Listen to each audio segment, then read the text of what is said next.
At Tomlinson Insurance, we've been protecting families, farms, and businesses since 1853.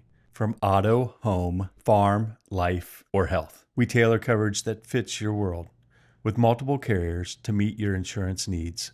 Real people, real service, local agents who can answer the phone and care when it matters most. Tomlinson Insurance. Let our history be your future. Call or stop by today. We're here at Waverly High School getting ready to talk with Zack Ross. He's the band director of the Waverly Marching Tigers, but the concert Tigers, the jazz Tigers, and everything, right? Yep, all kinds of tigers. And they are making a trip to Hawaii. In fact, as we speak, I see their luggage is already packed over here in the corner. You're ready to hop on the plane? Getting things ready, in steps, baby steps. Going to Hawaii, right? Yes. We are participating in the 2025 Pearl Harbor Memorial Parade and ceremonies, and also we'll have the chance to perform at the USS Missouri while we're there. Now I know bands tend to have these trips maybe every 4 years or maybe every 2 years, and you recently, not long ago, went to France, right? Not our entire band, but a member of our band did. Yeah. And that's kind of how this whole thing came about with Pearl Harbor. Was we had a student, young lady, who went to Normandy with a group called Historic Programs, and this organization puts on programs around the world for our U.S. veterans. So they do the Normandy ceremonies, they do the Pearl Harbor ceremonies, they do the National Veterans Day parade in D.C. And because of one of our students' participation in the Normandy program, our band was invited to participate in their Pearl Harbor program.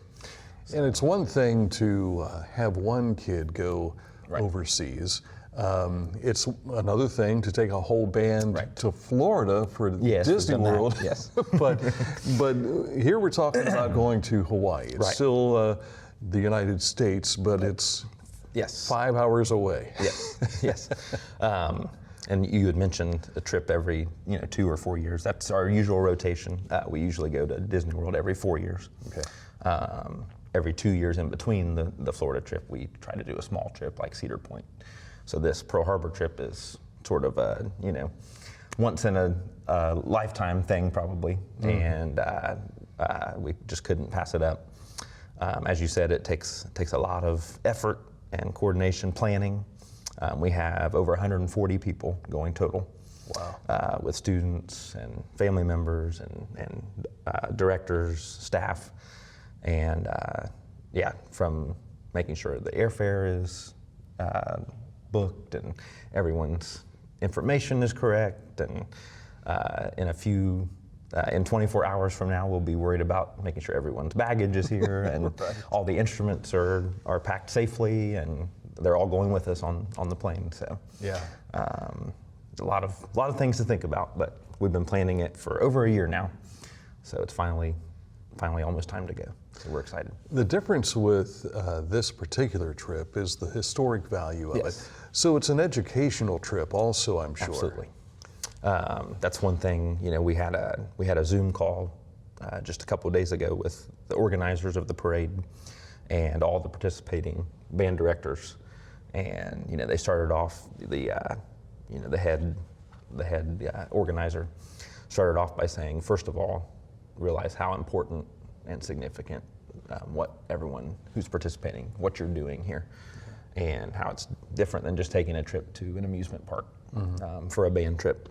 Which is fine, we do that. Like I said, every 4 years we go to Disney World in March, but I think the kids, even though they probably don't realize it yet, once they do it and experience it, they'll realize that this was something, extraordinary that they got to be a part of.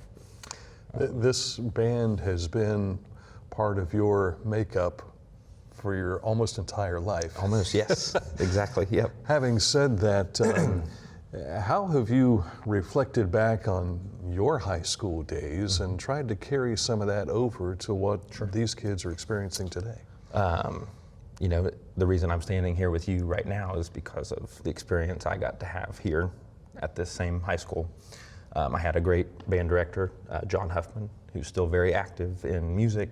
He conducts the Great Seal of Ohio Community Band in Chillicothe, and he constantly made us strive for excellence. He is a veteran himself, so we were always, taught to carry ourselves with respect in our performances. We did a lot of patriotic performances, and that's one thing that I have tried to carry on myself. Every football game we do pretty much a patriotic pregame show, and we end every football game at home with the playing of taps when they lower the flag.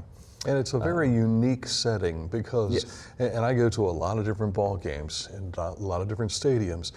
Yours is a very low percentage of people do what you do. And I think that has instilled a lot of patriotic pride amongst the kids Yes. and something to carry on. Yeah. We recently stopped participating in the Columbus Veterans Day Parade, which was a hallmark of our marching season every year. It was one of the kids' favorite parades, my favorite parade.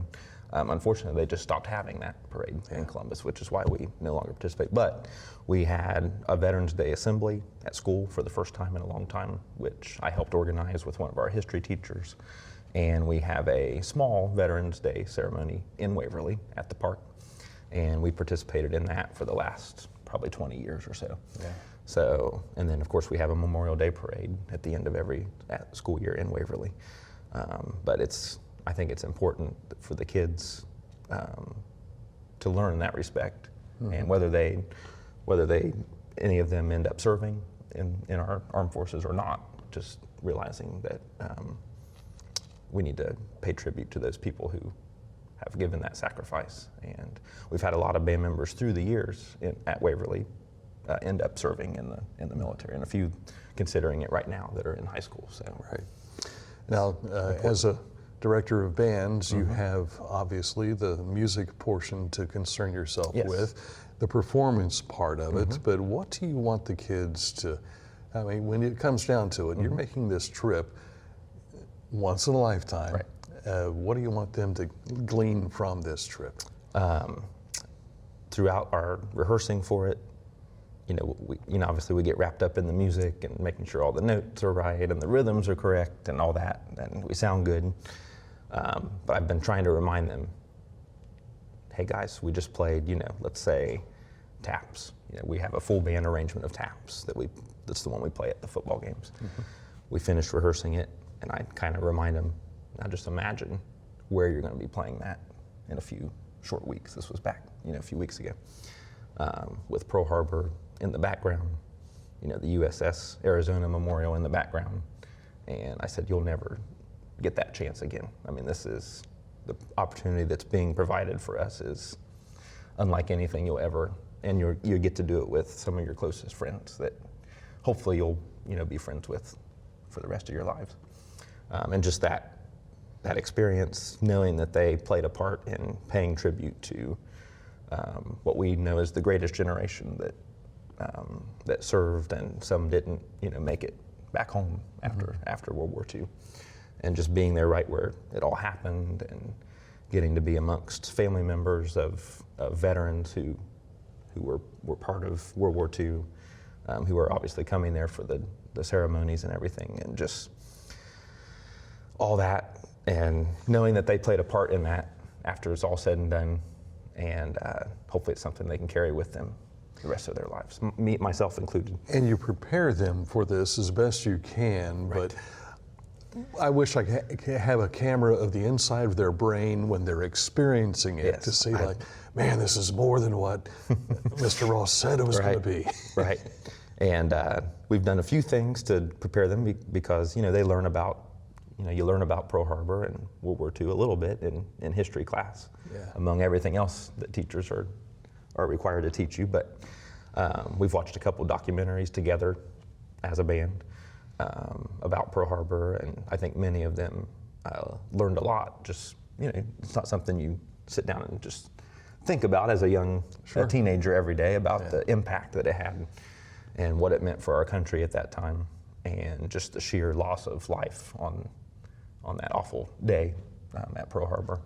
Well, in this group of kids, have only heard about 9/11. Right. They weren't even alive for that. And when I was their age, World War II and what happened at Pearl Harbor was my 9/11.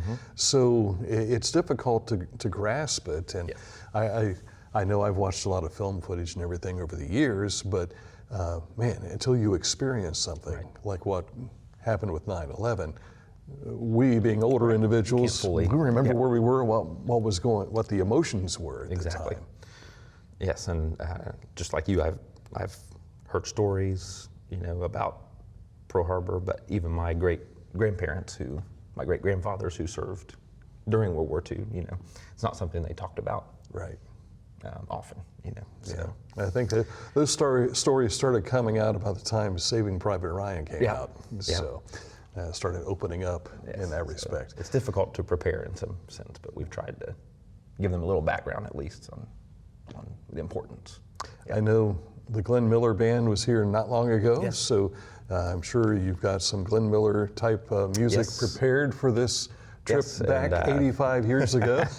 Actually, it was kind of a coincidence. We didn't really plan for the trip to coincide with the Glenn Miller Orchestra coming here. We had the orchestra we had them back in 2022 here for a concert. I've been trying to get them back since then, and they were able to make it this year. But that music is such a big, it's like, the soundtrack of the World War II era. And like I explained to the kids, this is what Glenn Miller did with his group in the military. He took some of his civilian band musicians and formed a military band unit, and they played for all sorts of, at all sorts of places in Europe for our soldiers. And this music was important to them because it reminded them of, everything that was good about, life back home and what they were fighting for. So we were going to be playing Glenn Miller's theme song, which he wrote, Moonlight Serenade, as kind of a tribute to that, the popular music of World War II that's kind of become what we think of as the soundtrack of the big band era and the World War II era. Yeah, if you go over to Wright-Patterson Air Force Base, the museum has a nice little display there. One of his trombones is over there. And even some of the roster members of the band, which is pretty cool to see that too. I love that. So, again, we wish you well. You're leaving on Wednesday. Early Wednesday, Arriving when back we will, here? We will arrive back in Waverly on the 9th, Tuesday the 9th, in the morning. And will we have an opportunity to watch anything online? Yes, if you go to, just Google Pearl Harbor Parade. I think it's pearlharborparade.org. The parade itself and the opening ceremonies will be live streamed this coming Sunday, December 7th. And I believe that live stream will start about 9 p.m. Ohio time. Okay. And then the parade will follow the opening ceremonies. And then, like I said, we will perform one other time at the USS Missouri. And there's no official live stream for that, but we have plenty of Waverly parents going, and I'm sure it will go live on Facebook, and then we'll be sure to share it on our Facebook pages. So. Yeah, back in the day, they had the 8 millimeters, in that respect, and you were cranking the film to go with that. But now, with smartphones, you can see it all. Yes. Zach, appreciate your spending time with us today, and we wish you well. Thank you very much. Aloha, as they say. Aloha. Thank you very much, Dan. And thank you for watching as well on Litter Media Live.